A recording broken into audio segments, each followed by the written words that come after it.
International Fellowship of Buddhist Youth was conceptualized in 2008, and then in 2009 in March we founded the International Fellowship of Buddhist Youth Ladakh. The main reason of founding this organization was that Ladakh is the only place after Tibet that houses all the 4 schools of Tibetan Buddhism, and it is the only place where all the 4 schools are preserved, protected and practiced in this Himalayan region. In this 21st century, many of the young people, they are not able to relate to all these traditional teachings, rites and rituals and all that, and so many of the young people are shying away from Buddhism. And in order to protect, in order to create interest among the young people, we started International Fellowship of Buddhist Youth Ladakh in order to teach Dhamma to the young people. As there are not many organizations that actually teaches Dhamma for the youth, many of them get converted to other religions, and many of them get carried away by power and position and materialism and stuff like that.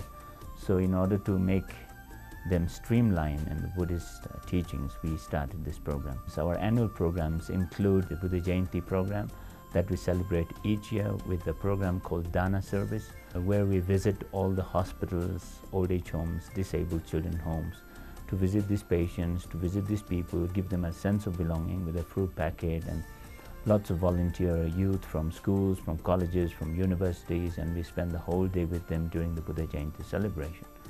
And apart from that, we take along with us one of the reputed monks to bless the patients, to bless the residents at the old age home and at the disabled children's home. And this is one of the major programs. And the second major programs that we have annually is our Dhamma teaching tour of northern India, where hundreds of Ladakhi students are studying, like Delhi, Chandigarh, Jammu, Dehradun, Bangalore and other places. And each year we conduct a one-day Dhamma seminar, and this year we conducted a seminar themed as empowering and enriching youth through moral values. And apart from these seminars, we also conduct 5-day residential Dhamma workshops where students come and stay with us for like 5 days. We have programs from morning till evening. The topics that we touch are leadership training, peace building, conflict resolutions and practical Dhamma in day-to-day life and things like that. And so since our inception, we have helped hundreds of students come back to Buddhism through basic fundamental understandings of the Buddhist teachings. And also we have inspired them and motivated them to actually live this Dhamma life in this 21st century, given all the challenges and given all the difficulties that they are facing. Had modern education been the true education today, they should not have any problem, whether it's concerning their life or career or family and things. But today, you see, modern education does not fulfill all this, and therefore today what is most needed is Dhamma. What is most needed today is Buddhist education. We need a different type of education to live a good life, to live a beneficial life, to live a happy life, and to live a fulfilling life. One of the biggest challenges that we have here in Ladakh in running our programs and in reaching out the young people is that our society is more of a traditional Buddhist society where there's a lot of rites, there's a lot of rituals, and also the tradition of teaching Dhamma is basically high lamas or high monks who teaches Dhamma. And suddenly you see layman comes into the picture and he starts teaching. So it was initially very difficult for locals to accept a lay teacher, but now slowly the young people have started slowly accepting a lay teacher and also started accepting the Dhamma, because one of our most creative and innovative ways of giving the Dhamma to the young people is that we integrate a lot of interesting games. We do a lot of activities, role plays and dramas and songs, and a lot of camps and all that. So that makes it very interesting for young people to come to Dhamma. Annually, we also organize every year in June, we organize summer camps where 40 to 50 students participate in our summer camps each year. And many of them, after like a week long of summer camp, they go back home totally transformed.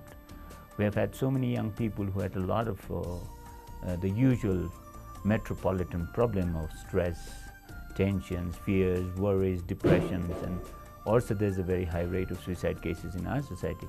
And through our programs, a lot of them came out of these problems, a lot of them came out of their confusions, fears, tension, and today they're living totally a completely new life, and they've got a new life.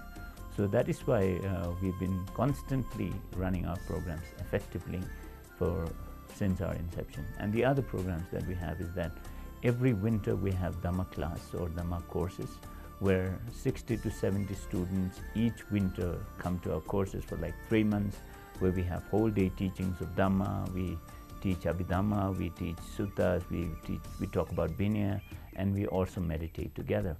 We have seen that students, to create interest in the students, we need to be very innovative and creative, and also the teachings, the Dhamma should be very relevant to the 21st century. Otherwise, we teach our students to question, to analyze things, given the modern education. But then when it comes to Dhamma, if we don't encourage them to analyze and to question, they're not willing to accept the teachings. And if we don't take the right step at the right moment, then many of them will miss the opportunity to live a good life, a good Dhamma life. In order to create a comprehensive training program, we have left no stone unturned to take the best practices from all over the world.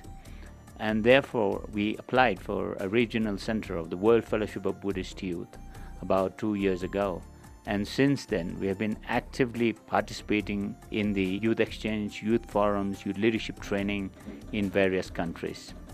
And we feel very privileged to be part of the World Fellowship of Buddhist Youth, to share our resources and to exchange our views and ideas for the betterment of our community and for the betterment of humankind. We also feel privileged that we will be hosting the South Asia International Buddhist Youth Exchange in September 2014, and we would like to heartily welcome all of you to actively participate and give us a chance to learn more, to experience more from all those Buddhist countries that have much more experiences in leadership training, in peace building, in youth development, and in human development.